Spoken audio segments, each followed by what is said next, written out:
Viewers, আজকে আমি আসলাম আপনাদের জন্য সহজ একটা রান্নার রেসিপি নিয়ে। কিছু রান্না না থাকলে বাসায় ঝটপট করে এইভাবে আপনারা ডাল রান্না করে খেয়ে দেখবেন, অবশ্যই ভালো লাগবে। আর যদি ভালো লাগে আমার চ্যানেলটি সাপোর্ট করার জন্য লাইক কমেন্ট শেয়ার করে সাবস্ক্রাইব করে পাশের বেল আইকনটি ক্লিক করে দিবেন। এখানে একটা বাটিতে আমি হাফ কাপ মসুরের ডাল নিয়ে নিলাম আর হাফ কাপ মুগের ডাল নিয়ে নিলাম।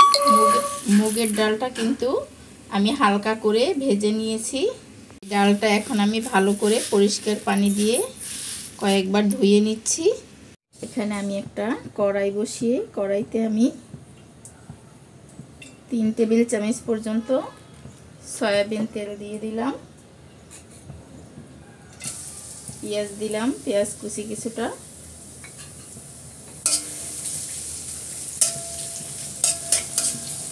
পেঁয়াজটা একটু হালকা নরম করে নেব। পেঁয়াজটা একটু নরম হয়ে গেলে এখানে আমি 2 চামচ আদা রসুনের পেস্ট দিয়ে দিলাম।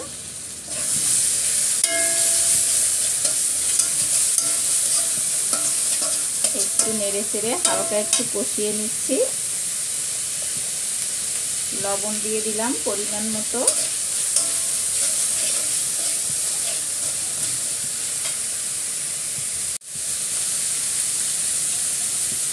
এখানে আমি হাফ চামচ হলুদের গুঁড়ো দিয়ে দিলাম।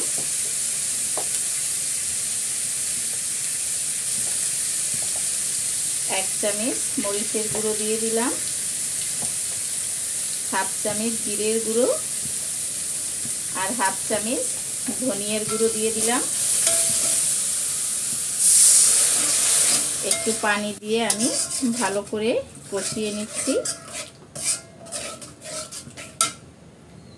এই কষানোর মধ্যে আমি কয়েক টুকরো দারচিনি, 2টো এলাচ ফাটিয়ে আমি বিচিটা বের করে দিলাম আর একটা তেজপাতা দিয়ে দিলাম।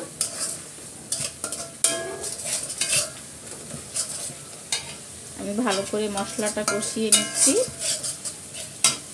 মশলাটা কষানো হয়ে গেলে আমি এখানে একটা বড় সাইজের টমেটো টুকরো করে কেটে দিয়েছি। টমেটোটাও ভালো করে এর সাথে আমি কষিয়ে নেব।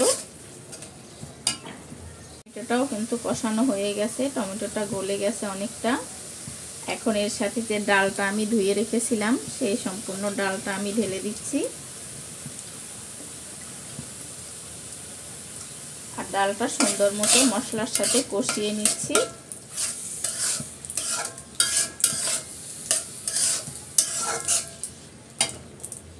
ডালটা কষানো হয়ে গেছে।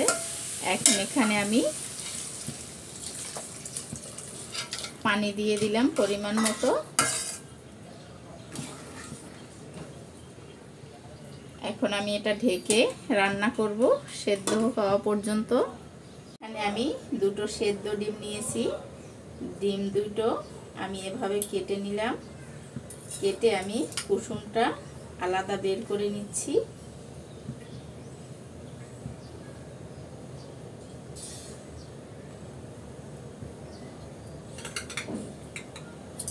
এখন আমি ডিমটা এভাবে আমি ছোট ছোট পিস করে কেটে নিচ্ছি।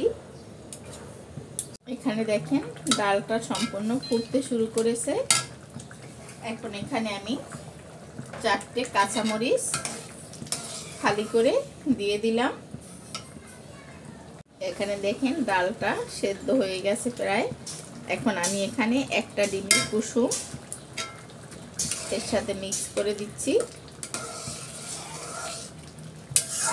আর একটু ঝোলটা আমি শুকিয়ে নেব।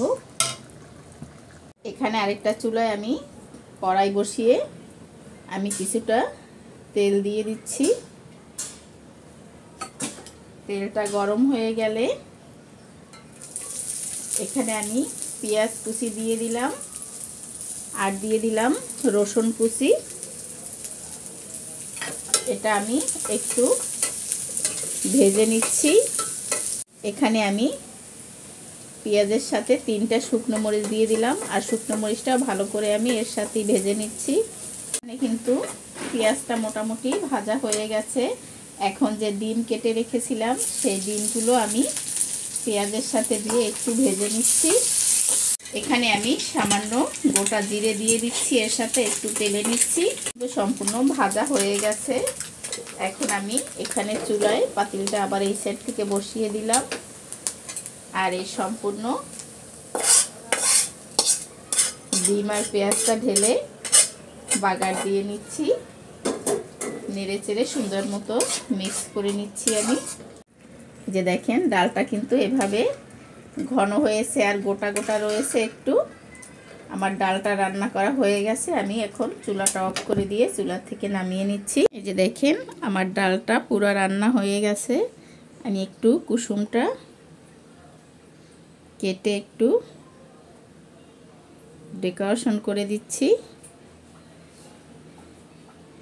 এভাবে আপনারাও সহজভাবে, বাসায় ডাল তো সবারই থাকে, এই সহজভাবে ডাল রান্নাটা এইভাবে করে আপনারাও বাসায় খেয়ে দেখবেন। যদি ভালো হয় আমাকে কমেন্টে জানাবেন, এবং ফেসবুক পেজ থেকে যারা দেখছেন তারা আমার ফেসবুক পেজটি ফলো করে রাখবেন, লাইক কমেন্ট শেয়ার করে রাখবেন। আর ইউটিউব থেকে যারা দেখছেন তারা লাইক কমেন্ট শেয়ার করে সাবস্ক্রাইব করে পাশের বেল আইকনটি ক্লিক করে দিবেন।